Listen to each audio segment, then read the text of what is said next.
và cũng được ngọc này mà cần channel là riêng này thì sẽ chỉ thay lòng tiền bạc ngày này khi mình làm đăng lò muối sầm rạp để với YouTube là YouTube ban update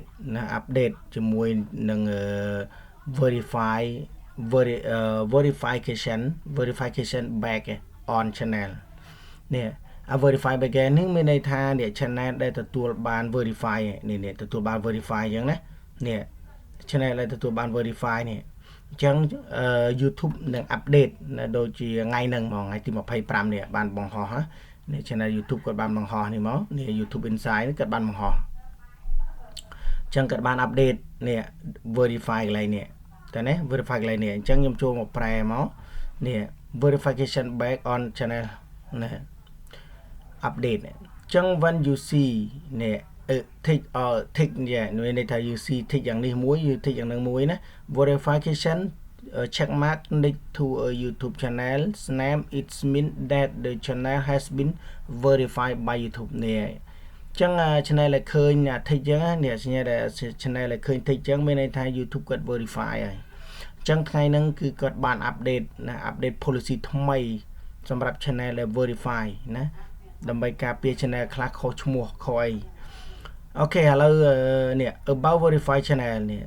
អំពីការ verify channel if channel has been verified នេះ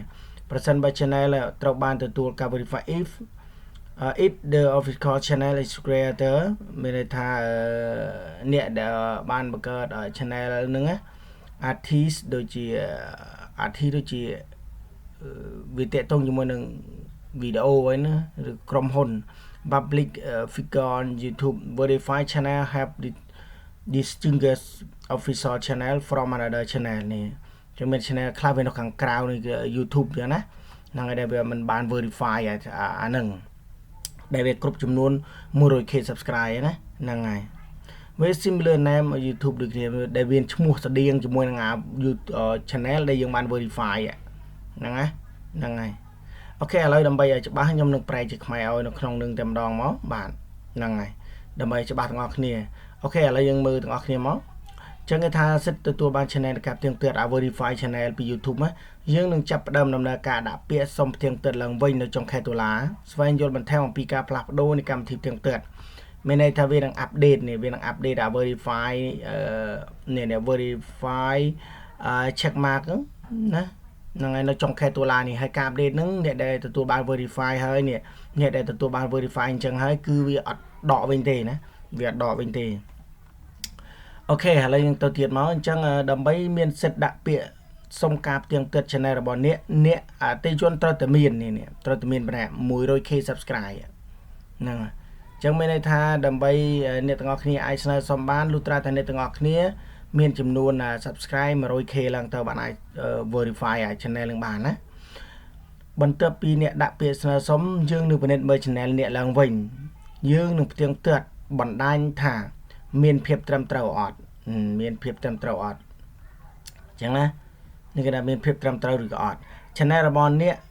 ត្រូវតែតំណាងឲ្យអ្នកបង្កើតម៉ាកឬអង្គភាពពិតប្រាកដដែលអះអាងថាជាអ្នកយើងនឹងពិនិត្យមើលកត្តាជាច្រើនដើម្បីជួយបញ្ជាក់អត្តសញ្ញាណរបស់អ្នកដូចជាអាយុ channel ណា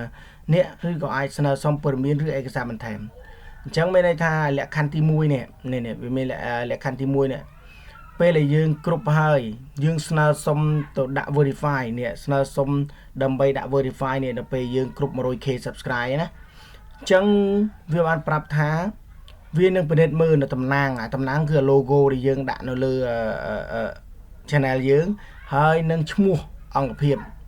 ឈ្មោះ channel យើងហ្នឹងហើយដើម្បីពិនិត្យហើយនឹងអាយុរបស់វាណាអាយុ channel របស់យើងណាបើសិនជាព័ត៌មានមិនគ្រប់គ្រាន់ទេវានឹង mistake វាសុំព័ត៌មានបន្ថែមពីយើងវិញហ្នឹងហើយ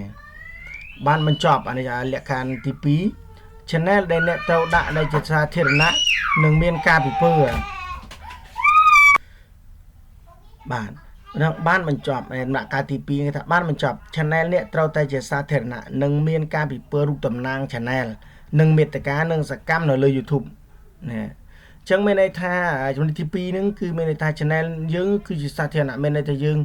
បង្ហោះវាជា public មិនមែនជា private channel ឬមួយអីទេណាបង្ហោះវាជា public មកជាសាធារណៈនិងមានការពិពើតំណាង ប្រព័ន្ធនៃរូបតំណាងក៏រូបនៅក្នុង channel យើងហ្នឹងអារូប logo យើងហ្នឹងមិន copy ពីគេមិនយកពីគេទាំងអស់ហើយនឹងមេត្តានឹងសកម្មនៅលើ YouTube មានន័យថាព្រមទាំងcontent ដែលយើងធ្វើហើយនឹងយើងធ្វើរហូតនៅក្នុង channel YouTube យើងអត់ទុកចោលលេ channel YouTube យើងអញ្ចឹងវាពិនិត្យមើលទាំងអស់ហ្នឹងមុនយើងស្នើសុំក្នុងករណីខ្លះទំព័រ YouTube ក៏អាចផ្ទៀងផ្ទាត់ channel យ៉ាងសកម្មណាដោយមានអតិថិជនតិចជាងនេះ 100k subscribe ដែលល្បីនៅក្រៅ YouTube អញ្ចឹងមានន័យថា YouTube វានឹងផ្ទៀងផ្ទាត់ channel ដែលអត់ទទួលណែអី verify ដូច 100k ឡើងហើយប៉ុន្តែអត់ទទួល verify ទេនៅអត់ស្នើសុំដាក់ verify ទេអញ្ចឹង YouTube វានឹងផ្ទៀងផ្ទាត់ឡើងវិញថាតើត្រូវចាត់វិធានការយ៉ាងម៉េចចំពោះ channel ហ្នឹងអូខេមួយទៀតប្រសិនបើយើងទទួលបានការស្នើសុំពី channel ដែលកំពុងព្យាយាមក្លែងបន្លំអ្នកបង្កើតម៉ាកហ្នឹងផ្សេងទៀតនឹងមិនផ្ទៀងផ្ទាត់ channel របស់ពួកគេទេហើយអាចចាត់វិធានការបន្ថែមនេះអញ្ចឹងមានន័យថាឧទាហរណ៍ថា channel មួយទៅ Effector Cambodia អញ្ចឹង channel ហ្នឹងគឺជា channel ដែលគាត់ទិញផ្ដាច់មុខនៅក្នុងប្រទេសកម្ពុជាហើយគាត់មានឈ្មោះគាត់ត្រឹមត្រូវណាហើយមានចង់និយាយថា channel ផ្សេងទៀតបានយកឈ្មោះគាត់ដាក់ដូចគ្នាដាក់ logo របស់គាត់ដូចគ្នាហើយទៅស្នើសុំយក verify ដូចគ្នាអញ្ចឹងវានឹងធ្វើគេចាត់វិធានការបន្ថែមនៅលើchannel ហ្នឹងបាទអញ្ចឹងមានន័យថាវាមិនមានក្រុមហ៊ុនច្បាស់លាស់មិនមានច្បាប់លើនិយាយទៅគឺ channel คล้ายៗបាទណាហ្នឹងហើយចំណាំថាយើងបានធ្វើការផ្លាស់ប្ដូរដំណើរការនេះតាមពេលវេលាដូចនេះអ្នកអាចឃើញបណ្ដាញជាច្រើនប្រភេទជាមួយនឹងការផ្ទៀងផ្ទាត់លើ YouTube ហ្នឹងហើយនេះគេចង់និយាយថាការអាប់ដេតនោះវាតែងតែមានគ្រប់ស្ថាប័នប៉ុន្តែស្ថាប័នដូចជា Twitter ដូចជា Facebook ដូចអីគេអាច verify បានដូចគ្នាអញ្ចឹង YouTube ក៏វា verify ដូចគ្នាប៉ុន្តែលើកនេះគឺរៀងតឹងតិចដោយសារតែវា check មើល